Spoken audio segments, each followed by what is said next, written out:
네, 안녕하세요. 저는 데이터 로봇에서 그 필드 서포트 엔지니어 담당하고 있는 최원웅입니다.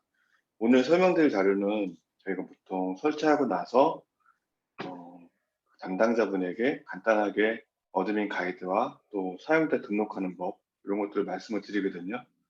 네, 그게 보통 저희가 시스템을 설치하고 나면 거의 가이드 문서에 나와 있긴 해요. 근데 그걸 다 보기도 힘들고 또 영어문으로 되어 있기 때문에 되게 보기도 귀찮은 하신 것도 있고 해서 오늘은 제가 우선 자료는 영문으로 되어 있고요. 필요하시면 제가 한글로 만들어서 드리도록 하겠습니다.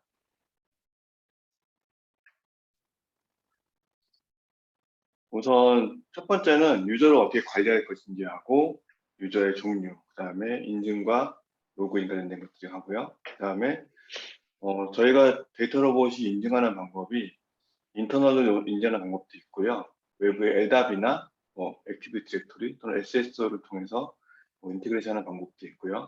그 다음에 마지막에 어떻게 모니터링하고 그리고 저희가 로그 파일을 어떻게 보는 거에 대해서 말씀을 드리고 그리고 보통 저희가 예전에는 그랬는데 한 달에 한 번씩 이제 액티비티 리포트를 달라고 말씀을 드렸거든요.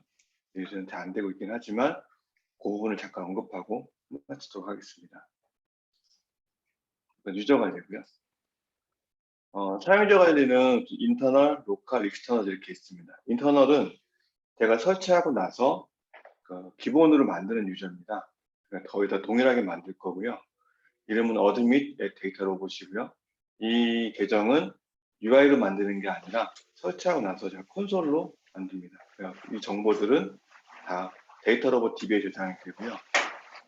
로컬은 데이터 로봇 자체에서 인증하는 방법입니다. 어드민이 UI를 통해서 만들고요. 관련된 모든 정보는 다 데이터 로봇에 저장이 됩니다.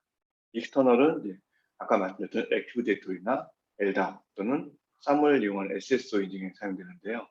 특징적인 거는 자동으로 사용자가 뭐 LDAP 사용자나 SS 연동이 되는 사용자면 데이터 로봇에 접근을 하게 되면 자동으로 유저가 등록이 됩니다. 하지만 그분의 뭐 크리덴셜 정보는 데이터 로봇에 저장하지 않습니다. 우선은 어카운트 타입에 대해서 말씀을 드리면 대부분 디폴트 어드미니스트레이터 계정만 갖고 계세요. 시스템 어드미니스트레이터는 없고 안 쓰시는 경우가 많고 왜냐하면 오가니제이션 어드미니스트레이터도 없는 경우가 많고요. 왜냐하면 뭐 이 정도 두 개의 케이스에 쓰시는 고객이면 되게 유저가 많아야 돼요. 그러니까 언리밋 유저를 쓰시는 분들은 조직별로 죄송합니다. 죄송합니다. 조직별로 뭔가 관리가 필요하다 그러면 두 개까지 따시는데 보통 이제 디폴트 어드민 유저로 사용하십니다. 만약에 어드민 유저의 패스워드 잊어버리시면 밑에 보시면 스크립트가 나와 있어요. 이걸 이용해서 뭐 리셋 하실 수 있고요. 안 되시면 저한테 연락하시면 제가 바로 같이 조치를 해드립니다. 그리고 뭐 인증 부분은 아까 전에 말씀드렸듯이 로컬과 뭐 외부의 인증이 있습니다. 어드민 데이터 로봇이 UI를 통해서 사용자를 생성을 하고 그 사용자를 뭐 권한을 주거나 그런 작업들을 하는데요. 데이터 로봇은 만약에 자체 인증을 하는 유저를 생성한다 그러면 보시면 아시겠지만 이메일 형식으로 포맷을 이용해서 등록하셔야 됩니다. 근데 도메인은 뭐 유효하지 않아도 상관없습니다. 그냥 형식만 요금을 맞춰주시면 이렇게 잠깐만요. 자꾸 넘어가네요. 클릭돼갖고 형식만 맞춰주시면 이게 생성이 되고요. 외부 인증인 경우에는 보시면 아시겠지만 데이터 로봇에서 뭔가 등록하는 게 아니라 웹에 등록된 유저가 자동으로 저희 쪽에 로그인을 하시게 되면 등록이 됩니다. 하지만 그분의 패스워드라든가 그런 것들을 저희가 저장하지는 않고요. 다 외부 인증 기관에서 사용하는 걸로 저희가 사용하게 되어 있습니다. 사용자 등록 화면을 처음 들어가 보시면 메뉴는 뭐 상단 오른쪽에 보시면 사람 모양이 있어요. 사람 모양 클릭하시면 유저스라는 메뉴가 보이고요. 제가 좀 이따 그 화면을 보여드리겠습니다. 화면을 보시면 그 오른쪽 밑에 액션이라는 부분에 보시면 그 자물쇠 버튼이 있을 거예요. 자물쇠 버튼은 어떤 거냐면 이 유저는 안 쓰겠다예요. 그러니까 예를 들면 LDAP이나 SS 인증을 받아서 자동으로 이제 등록된 사용자인 경우에 그 사용자를 지우지는 못하고 단지 디세이블 시킬 수 있습니다. 그러니까 데이터 로봇은 사용자를 지우는 로직이 없어요. 왜냐하면 어떤 사용자가 과제 프로젝트를 만들고 어떤 사용자가 AI 카탈로그에 데이터를 올리면 모든 소유권은 그 사용자에 있기 때문에 사용자가 지워지면 약간 좀 부모 잃은 자식처럼 이렇게 하이라키가 깨지기 때문에 저희는 지우는 건 없고요. 단지 그냥 디세이블 시키는 그런 기능만 가지고 있습니다. 그리고 만약에 새로운 유저를 만들겠다. 이 경우에는 LDAP이라든가 외부 인증 기간을 하지 않고 데이터 로봇 내부에 있는 뭔가 유저를 생성한다 그러면 크리에이트 유저를 통해서 생성하실 수 있습니다. 그리고 이제 어드민 세팅 부분은 우선은 이건 기본적으로 저희가 간략하게 말씀드리는 건데요. 어드민 세팅은 can manage 유저세가 유저를 관리한다든가 can manage 커넥터. 이건 어떤 거냐면 AI 카탈로그 쓰시게 되면 데이터베이스 커넥터를 만드셔야 되는데 그걸 만드는 거. 그리고 또 enable activity monitor 같은 경우는 아까 잠깐 말씀드렸지만 그 사용자들이 데이터 로봇 들어와서 뭔가 분석을 하시거나 프리딕션 하시게 되면 거기에 대한 모니터링 데이터가 쌓여요. 그런 것들을 이제 추출하거나 볼 수 있는 권한을 이제 드리는 거고요. 그 프로덕트 이내의 피처스는 스코어링 코드에 대해서 권한을 준다든가, 로케이션 AI를 디스트리뷰 시킨다든가, enable 포터블 프리딕션 서버를 enable 시킨다든가 이렇게 기능들을 enable 시키는 게 어드민이 보통 퍼미션을 할당하게 됩니다. 그리고 리소스 측면에서는 만약에 고객이 10개의 워커를 하셨으면 유저가 5명이고요. 그러면 모든 사람에게 10개의 워커를 주면 병합 편차가 발생해요. 그래서 5개 유저면 2개씩 나눠준다든가 아니면 3개, 2개 나눠준다든가 워커를 제한할 수 있는 게 있고요. 그다음에 2대의 워커를 제한하는 기능이 있긴 한데 보통 저희가 200개를 주어지게 됩니다. 근데 이 부분은 거의 손대시는 경우가 없으세요. 그냥 EDA는 그냥 다 쓰시는 걸로 되어 있고요. 파일 업로드 리밋은 약간 클라우드의 경우에 좀 다르긴 한데요. 온프레임 같은 경우는 디폴트가 5기가고요. 11기가까지 업로드가 가능하십니다. 근데 클라우드 버전은 계약 조건에 따라서 달라지기 때문에 이 부분은 저희 영업이나 아니면 저희 CFD 분하고 좀 얘기하시면 맞출 수 있을 것 같습니다. 그리고 저희가 알백 기반의 프로젝트라든가 아니면 AI 카탈로그에 올라간 데이터를 쉐어하게 되어 있는데요. 롤은 컨슈머, 옵저버하고 에디트 유저, 오너 이렇게 있습니다. 그러니까 컨슈머 옵저버 같은 경우는 어떤 프로젝트라든가 AI 카탈로그 올라간 데이터에 대해서 볼 수만 있습니다. 볼 수만 있고 에디터하고 유저는 어떤 데이터를 핸들링 한다든가 아니면 프로젝트를 좀 다시 한번 돌려본다든가 그렇게 이제 리드라이트 기능이 가능하고요. 오너는 리드라이트 기능 더하기 이거를 다른 분께 또 쉐어할 수 있는 그런 기능까지 가져야 됩니다. 그러니까 아예 제가 가지는 거죠. 오늘 넘기는 거죠. 그리고 데이터 로봇은 저희가 롤도 있고요. 오브젝트가 있거든요. 간단하게 설명을 드리면 롤은 밑에 보시면 데이터 사이언티스트, 그러니까 프리디파인드 된 롤입니다. 데이터 어드민, MLOps 어드민, 프로젝트 어드민, 앱스 어드민, 앱스 컨슈머, 프리딕션 롤리, 뷰어 있습니다. 근데 온프레임 고객은 아직까지 앱스 어드민하고 앱스 컨슈머는 아직 못 쓰시고요. 이 롤들이 쓸 수 있는 오브젝트는 오른쪽에 보시면 데이터셋 인포, 데이터셋 데이터 이런 것들이 있습니다. 그러니까 이 역할들이 어떻게 유기적으로 움직이는지는 나중에 제가 뒷장에서 예시가 있기 때문에 말씀드릴 수 있을 것 같고요. 이제 여기서 설명되는 건 뭐냐 하면 만약에 어떤 개인이 더 많은 권한을 가지고 있고 그룹이 더 작은 권한을 가지고 있다고 하면은 이 개인의 롤은 가지고 있는 권한은 더 많은 권한을 포함해서 가지고 갑니다. 그러니까 교집합이 아니라 합집합으로 가져간다고 생각하면 될 것 같아요. 만약에 개인은 3밖에 권한이 없는데 그룹은 4의 권한이 있다. 그러면 겹치지 않는 부분 포함해서 4의 권한을 다 가져가는 합쳐져서 가져가는 그런 권한을 구조를 가지고 있습니다. 개인에 대한 어떤 권한 정보는 개인 프로파일 탭에 가시면 보실 수가 있습니다. 그리고 이건 그냥 간단한 설명인데요. 리드하고 라이트가 뭔지, 어드민이 뭔지, 억세스가 뭔지인데요. 리드는 아시는 대로 읽기만 하는 거고요. 라이트는 프로젝트를 다시 생성한다든가 아니면 그걸 더 두플리케이트 떠가지고 새로운 프로젝트 만든다든가 그런 게 가능하고요. 어드민은 아예 그냥 제가 다 그 모든 것들을 가져오는 겁니다. 그 리소스에 대해서요. 노 액세스는 뭐 아시겠지만 접근이 안 되는 그런 역할이라고 생각하시면 될 것 같습니다. 아까 이제 제가 말씀드렸던 예시인데요.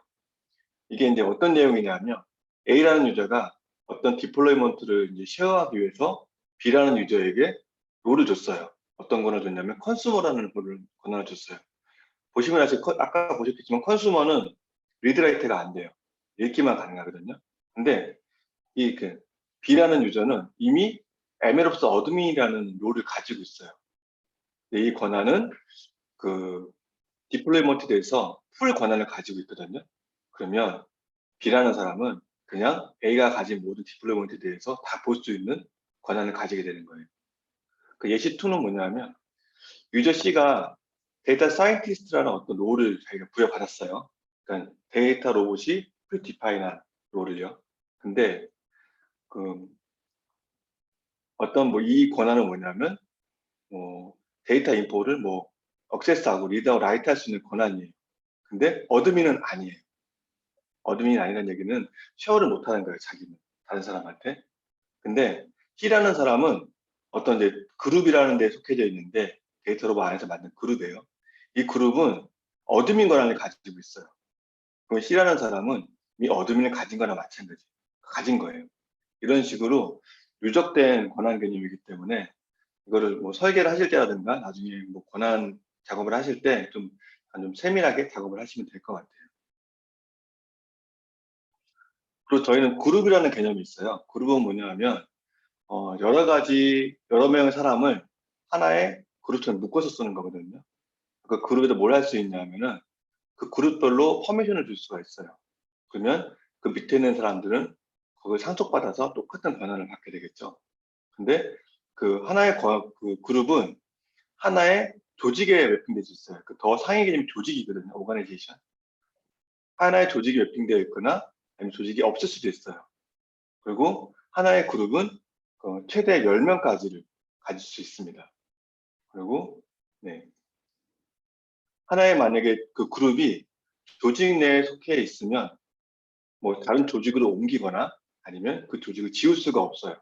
이게 어떤 얘기냐면 어떤 뭐 오가나이제이션 조직에 A라는 그룹이 있었는데 이 그룹이 어떤 이유로 인해서 다른 조직으로 넘어가게 되면 옮기는 게 아니라 A 그룹에서 A 조직에서 아니, 그 어떤 조직에서 그 A라는 그룹을 지우고 다른 조직을 다 새로 만드셔야 된다는 얘기예요. 그러니까 자동으로 무브는 안 되고 매뉴얼리하게 움직여야 된다는 말이에요.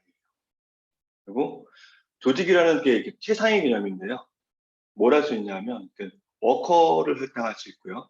그다음에 내가 얼마만큼의 액티브 유저를 가질 수가 있고 EDA 워커도 몇 개 쓸 수 있고 몇 개의 배포를 할 수 있고 또 이 조직 내에서 맞는 프로젝트는 다른 조직에 절대 공유하지 마 이렇게 막을 수도 있어요.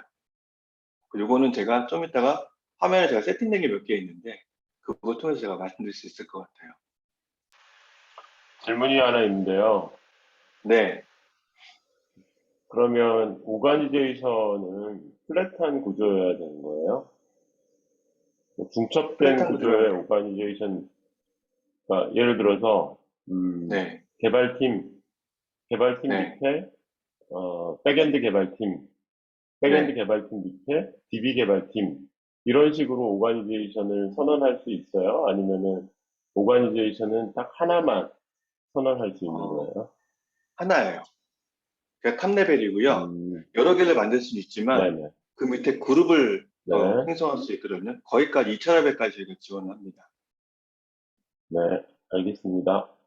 네.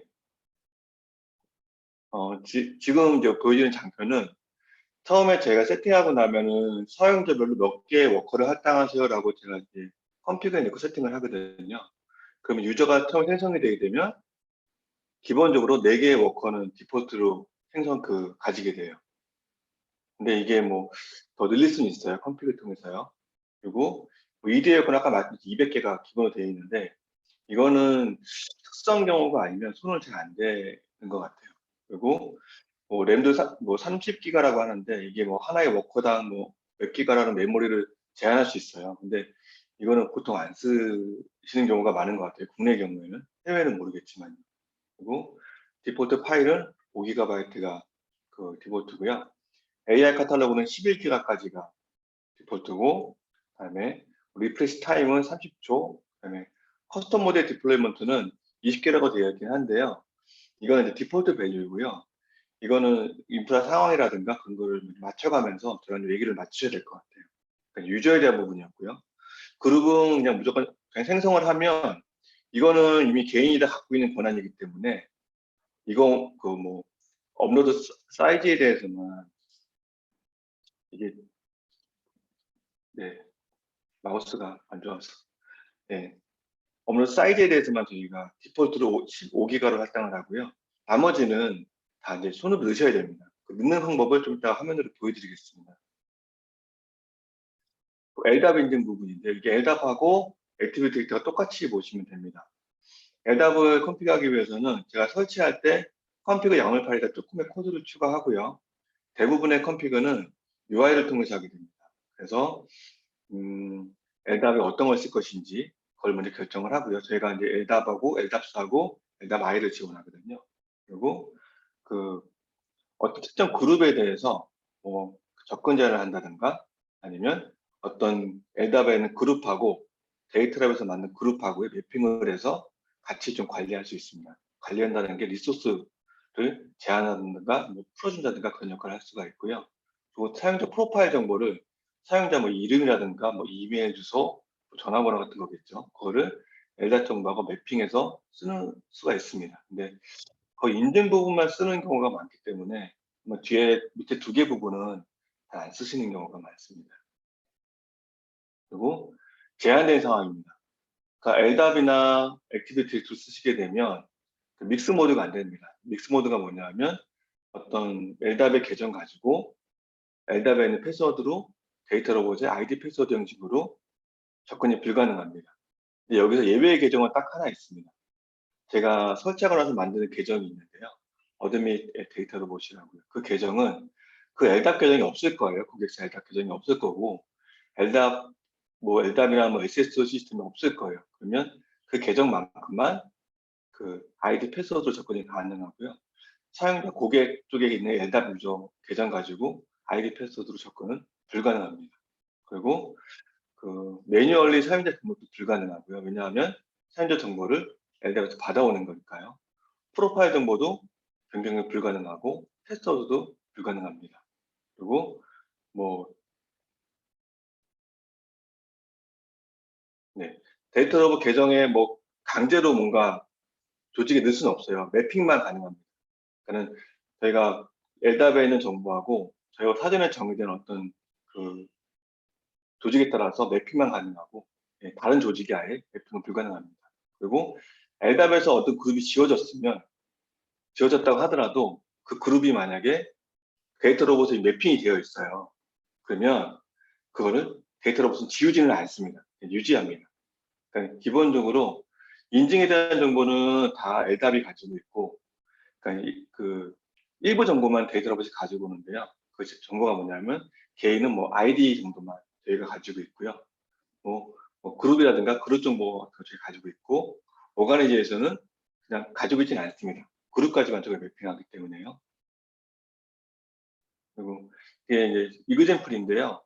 보통 저희가 이거는 이제 화면 통해서 세팅하는 화면입니다. 이게 이제 저희 컴피그 잡을 때 세팅할 수도 있고요. 야물 파일에다가요. 어떤 뭐 LDAP에 대한 뭐 URL 정보라든가 LDAP인지 LDAP 서치를 쓸 것인지 어떻게 뭐 템플릿이 어떻게 되는지 베이스테인이 어떻게 되는지 뭐 서버 트리가 어떻게 되는지 뭐 필터링 조건들이 어떻게 되는지를 세팅해 놓으면 거기에 맞춰서 저희가 LDAP에 쿼리를 해서 사용자 인증을 하게 됩니다. 이게 실제 이제 그 했던 예시고요. 이게 매핑 정보입니다. 근데 이 정보를 쓰시는 경우는 거의 없으세요. 왜냐하면 데이터 로봇에 와서 뭐 대규모 회사이면 모르겠습니다. 뭐 대규모로 뭐 몇백 명의 유저가 쓰는 회사인데 데이터 로봇에 들어와서 뭐 이 사람의 연락처가 뭐고 주소가 뭔지 알고 싶다. 뭐 링크드인이 뭔지 알고 싶다. 그런 경우라면 쓰겠지만 그렇게까지 데이터 로봇에 대규모로 들어와서 데이터 로봇만 가지고 사용자를 관리하는 경우가 없기 때문에 이거는 뭐 가능하다 정도로만 알고 계시면 될 것 같습니다. SSO 세팅입니다. SSO도 이제 사전에 제가 컴피그 야물에다가 일부의 코딩을 추가하고 설치를 하게 되고요. 그다음에 UI를 통해서 대부분의 세팅을 진행하게 됩니다. 이 부분은 제가 UI가 어떻게 되는지 잠깐 제가 좀 이따가 보여드리겠습니다. 그리고 저희는 사운드 2.0 기반으로 되기 때문에 이 스펙을 지원하는 경우라면 연동이 가능합니다. 그리고 똑같습니다. 믹스 모드가 안 되고요. 매뉴얼이 사용자 생성할 수 없습니다. 그리고 프로파일 정보도 수정할 수가 없고, 그리고 패스워드 변경이 불가능합니다. 그리고 SSO를 썼을 경우에는 조직 정보라든가 그룹 정보를 저희가 가져오지 않습니다. 단순히 인증 정보만 가져오기 때문에 이 부분은 뭐 다른 LDAP하고는 다르게 그룹이나 조직을 가져오지는 않습니다. 근데 위에 이제 컴피그에 들어가는 내용이고요. 아래가 이제 실제 내용인데요. 보시면 특이한 게 사인온하고 사인아웃 URL이 있어요. 데이터 로봇이 제공해드리는 URL인데요. 이거를 그 SSO 시스템에다가 등록을 해주셔야 됩니다. 콜백 개념으로 하기 때문에 저희가 인증을 요청하면 인증받은 그 인증을 받고 저희 계속 콜백을 해줘야 되는데 그 URL을 그 SSO 시스템에 등록을 해주셔야 되고요. 엔터티아이드는 뭐 아시겠지만 뭐 사무 시스템 등록하실 때 뭐 데이터 로봇을 넣으셔도 되고 다른 걸로 하셔도 상관은 없습니다. 그리고 ID 메타 URL은 전체 어떤 URL 그 서버에서 제공한 URL인데요. XML입니다. 그래서 저희가 접근이 가능해야 됩니다. 그 서버에 그 XML 접근 가능해야 되고요. 그다음에 그 인증에 관련돼서 뭐 개인의 인증에 관련돼서 XML 데이터를 화면에서 긁어서 카피해서 전체를 붙여넣기 해주셔야 됩니다. 이 정도로 이제 SS 세팅이 끝나고요. 모니터링하고 오직 관련해서 말씀드리겠습니다. 보통 워커를 설치하게 되면 그 어드민은 리소스 모니터를 볼 수 있는 권한을 가지게 됩니다. 근데 어드민이 다른 사람한테 어드민 계정을 그 화면을 통해서 리소스 모니터를 볼 수 있는 권한을 주시면 접근이 가능하세요. 이 화면은 어떤 화면이냐면 보통 지금은 8개의 워커가 설치된 시스템이고요. 이 시스템에서 인유저는 몇 개를 쓰고 있고 낮은 유저는 지금 안 쓰고 있는 거. 웨이팅은 몇 개의 작업이 지금 걸려 있고 그 유저스 웨이팅은 몇 명의 유저가 지금 작업을 시작 못하고 걸려 있는 거예요. 만약에 뭐 2명의 유저가 8개 워커씩 잡고선 동시에 작업을 돌린다 그러면 아마 인유저는 8이 될 거예요. 그 잡 웨이팅은 아마 8 정도가 될 거고 디맨드 200%가 될 거예요. 근데 그러면 한 명은 뭐 기다리고 있으면 유저스 웨이팅은 1이 될 거고요. 이런 식으로 동시다발적으로 작업을 돌리게 되면 뭐 진짜 상태가 어떤지를 볼 수 있는 약간 랩업 화면이라고 보면 될 것 같습니다. 그리고 이 부분이 보통 유저 액티비티 화면인데요. 대부분의 화면은 내용은 어떻게 되어 있냐면요. 로그인을 하거나 로그아웃을 하거나 데이터를 올리거나 뭐 트레이닝 하거나 그 모든 데이터가 쌓입니다. 모든 데이터가 쌓이고요. 어드민 유세지는 어드민 로그인해서 무슨 행위를 했는지에 대해 다 쌓이고 있고요. 프리딕션스는 어떤 배포된 모델에 대해서 얼마나 많은 호출이 들어왔고 액큐시는 뭐 어떤지 그런 것들이 다시 모니터링 돼서 데이터가 쌓이게 됩니다. 근데 이 데이터는 CSV로 받을 수가 있어요. 한 달 단위로 받을 수도 있고 더 짧게도 받을 수가 있고요. 근데 프리딕션 데이터는 한 달 단위로 제가 제한을 했습니다. 왜냐하면 너무 많아지게 되면 너무 데이터 용량이 커지기 때문에 한 달 정도로 저희가 제한을 하고 있고요. 프리딕션만요. 그래서 보통 저희가 요청을 드릴 때는 한 달 단위로 끊어서 다운받아서 좀 제공을 해주세요라고 말씀을 드리거든요. 그러면 저희가 그 데이터를 보고 방문하기 전에 아 이렇게 쓰시고 계시구나라고 좀 판단할 수 있을 것 같아요. 이 부분은 현업분들이 하시는 건 아니고요. 제가 설치하고 나서 모든 서비스가 올라왔는지를 확인하는 그런 스크립트예요. 그래갖고 다 올라왔으면 가운데 오른쪽에 보시면 아시겠지만 해시가 true가 되어 있습니다. 이게 하나도 true가 안 되어 있으면 뭐 저대로 뭐 설치가 안 되거나 아니면 문제가 있는 건데요. 대부분의 문제는 방화벽 문제가 있을 수도 있고요. 아니면 네, 대부분 방화벽 문제가 제일 많은 것 같습니다. 그리고 이 부분 로그에 대한 건데요. 로그는 두 가지가 있습니다. 올점 로그 파일하고 데몬점 로그 파일인데요. 올점 로그 파일은 저희가 데이터 로봇이 쌓는 로그고요. 옵트 밑에 데이터 로그 밑에 로그스 밑에 올.로그 파일이 있고요. 데몬.로그 로그 파일은 바 밑에 로그 밑에 데몬.로그 로그 파일이 있습니다. 약간 좀 성향이 틀린데요. 올.로그 로그 파일은 데이터 로그 어플리케이션에서 쌓는 로그고요. 데몬.로그 로그 파일은 그 도커 컨테이너가 쌓는 로그거든요. 그래서 로그를 만약 비교하자면 데몬.로그 로그 파일이 좀 더 리치해요.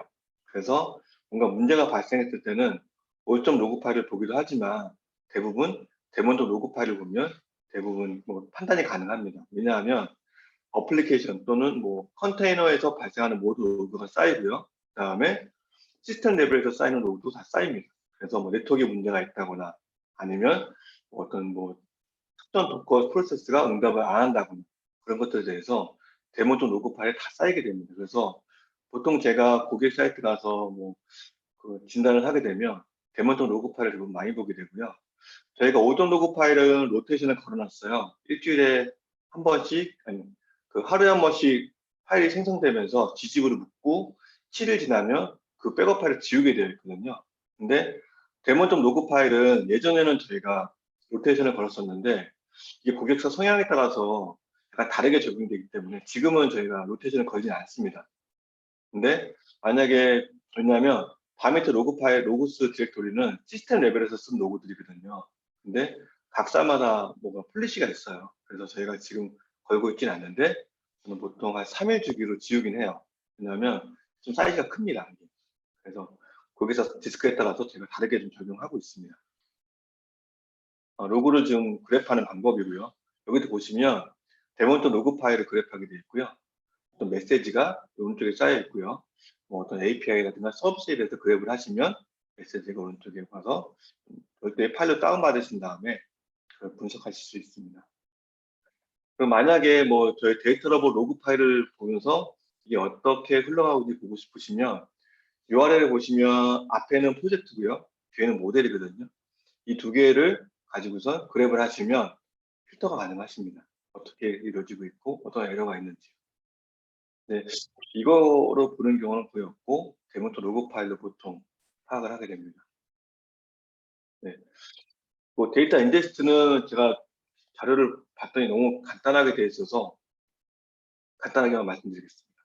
우선은 데이터를 인제스트 한다는 거는 이제 보통 분석가분들이 데이터 올리실 때 몇 가지 방법이 있겠지만 그 중에 하나가 뭐 드래그 앤 드랍이나 아니면 화면에서 로컬 파일을 업로드 한다든가 아니면 HDFS에서 파일을 땡겨온다든가 S3에서 데이터를 가져온다든가 그런 경우가 있을 것 같아요. 근데 AI 카탈로그에 만약에 데이터를 올려놓고 쓰신다 그러면 첫 번째 해야 될 일이 JDBC 커넥터를 먼저 만드셔야 돼요. 그 데이터베이스 커넥터를요. 이 권한은 어드민 통해서 받을 수 있으시고요. 어드민이 이걸 핸들링할 수 있는 권한을 주면 누구나 다 생성할 수 있습니다. 대부분 생성 권한은 한 분이 보통 가지고 계시고요. 그거를 사용할 수 있는 권한만 가지고 계시는 게 맞아요. 왜냐하면 똑같은 커넥터를 계속 생성하게 되면 이제는 똑같은 DB에 대해서 여러 개의 커넥션이 만들어지게 되거든요. 그러면 그쪽도 과부하가 되고 저희도 좋지는 않습니다. 그래서 보통 만드는 분은 한 분이 하시고 다른 분들은 그거를 사용하시는 게 좀 맞을 것 같아요. 보시면 뭐 자료 파일 올리시고 어떤 드라이브 네임을 넣으시고 그다음에 여기다 JDBC URL을 넣으시면 생성이 되고요. 이걸 통해서 AI 카탈로그에서 데이터를 끌어와서 다이나믹 형태로 데이터를 가지고 올 수 있습니다. 네, 이 부분은 저희가 보통 하드웨어 리퀘어먼트에 대해서 말씀을 드리는데 이게 지금은 예전에는 뭐 앱, 데이터, 뭐 MMM 이렇게 다 별도의 서버로 만들어 주세요라고 말씀을 드리는데 지금은 약간 좀 합쳐서 이제 구성하기도 해요. 왜 그러냐면 조금 더 최적화된 인프라를 구성하기 위해서요. 근데 이게 딱 답은 없어요. 답은 없는데 만약에 뭐 어떤 고객은 저 내부에서 이제 얘기했던 건데요. 아까도 말씀드렸지만 저희가 온프레임 같은 경우 11기가까지가 최대 사이즈예요. 근데 어떤 고객은 한 번에 20기가 쓰고 싶어요. 라고 하시면 저는 이제 말씀드리는 게 그러시면 그거에 5배 또는 10배 되는 디스크를 만들어 주시고요. 각 모델링 워커에 6배에 해당하는 그 메모리를 할당해 주세요. 말씀드리거든요. 그러니까 만약에 20기가짜리 데이터 올린다 그러면 모델링 워커에 각각 120기가짜리 메모리가 꽂혀 있어야 잘 돌아갑니다. 그 테스트를 해봤는데 잘 돌아가긴 하더라고요. 내부에 테스트 해봤는데. 그래서 이 부분은 아마 사이즈에 따라서 저희가 좀 핸들하는 것 같고요. 그다음에 유저라든가 프로젝트에 대해서는 초기에 제가 말씀을 드릴 때는 뭐 데이터 노드는 2TB 정도로 할당해 주세요라고 말씀을 드리고 이렇게 말씀을 드리는데 이게 그 프로젝트에 사용하는 데이터 사이즈하고 프로젝트 개수에 따라서 좀 많이 그 디펜던시가 있어요. 그래서 거기에 따라서 저희가 어떻게 많은 유저, 얼마나 프로젝트 생성할 수 있습니다라고 말씀을 드리면서 하드웨어를 선정하게 됩니다. 그 프리딕션 서버 같은 경우는 성능이 두 가지가 있어요. 스케일 업을 하거나 스케일 아웃을 하거나인데요. 스케일 업인 경우에는 그냥 애드옥으로 중간중간 월에 한 번 정도 뭐 급격하게 호출이 들어왔다가 평상시에는 좀 많지 않은 경우 그런 경우에는 약간 이제 스케일 업으로 좀 이득을 보실 수가 있고요. 만약에 계속적으로 뭔가 스코어링에 대해서 트래픽이 들어온다. 그러면 뭔가 차후의 전략을 따지면은 스케일 아웃은 서버를 대수를 늘리시는 게 더 유리할 수 있습니다. 이 부분도 나중에 쓰실 때 저나 아니면 CFDS분하고 얘기하시면서 설계하시면 될 것 같습니다. 그리고 이게 있었네요. 모델 모니터링 같은 경우는 저희가 보통 100기가 정도 하드를 요청을 드리는데 이게 이제 챌린저 모델이 많게 되면 조금 더 데이터가 필요하기도 해요. 그래서 이것도 얼마나 쓰시는지를 좀 같이 얘기하면서 맞추시면 할 수 있을 것 같고요. 그리고 저희가 커스텀 모델을 쓰기 위해서는 쿠버네티스성이 필요하거든요. GCP 쿠버네티스나 아니면은 아마존의 EKS나 다 가능합니다. 근데 여기 써있기는 9개 인스턴스가 필요하다고 하는데요. 이게 상황에 따라 좀 틀립니다. 왜냐하면 그 커스텀 모델을 많이 쓰시고 이게 좀 헤비한 작업이 많고 그렇다 그러면 좀 많이 필요하긴 하겠지만 한 3개 노드로 쓰신다 그러면 5개 정도의 커스텀 모델은 사용할 수가 있습니다. 근데 그 이상을 넘어가게 되면 워커 노드 늘리면 되니까요. 그건 더 늘리셔서 작업을 하시면 될 것 같습니다. 그리고 그 이중화 구성은 필요하시면 같이 논의해서 했으면 구성하시면 됩니다. 왜냐하면 데이터 노드만 이중화할 거예요라고 할 수도 있고요. 스코어링 서버, 프리딕션 서버만 이중화할 거예요라고 할 수도 있고요. 저희는 웹 서버도 할 거예요라고 할 수도 있거든요. 그것도 어떤 경우는 저희는 도커 프로세스를 이렇게 좀 재배치를 좀 해주세요라고 할 수도 있어요. 그런 것들은 저랑 맞춰가면서 하드웨어 선정하면 될 것 같습니다. 네. 발표는 여기까지고요. 우선은 질문사항 있습니까? 없으면 예정보다 시간이 많이 지난 것 같은데. 네, 빨리 끝내겠습니다. 질문해도 되나요? 네, 하셔도 됩니다. 아까 사이징 할 때 디스크가 네. 5에서 10배 하고 네. 메모리가 6배였잖아요. 네, 맞습니다. 아까 말씀하실 때는 20기가짜리 데이터를 업로드할 때 기준이라고 얘기로 들린 것 같은데 예시고요.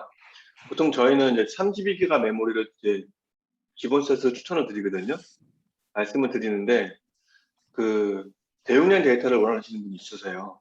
그런 분들 같은 경우에는 32기가 메모리는 부족해요. 그래서 원활하게 모델링 하시기 위해서는 메모리를 6배 정도를 주셔야 됩니다라고 저희가 말씀드립니다.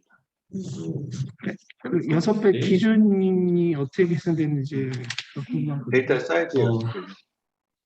20기가짜리 올린다고 그러면 20기가부터 데이터 셋 사이즈의 120기가 20기가면 120기가? 네네.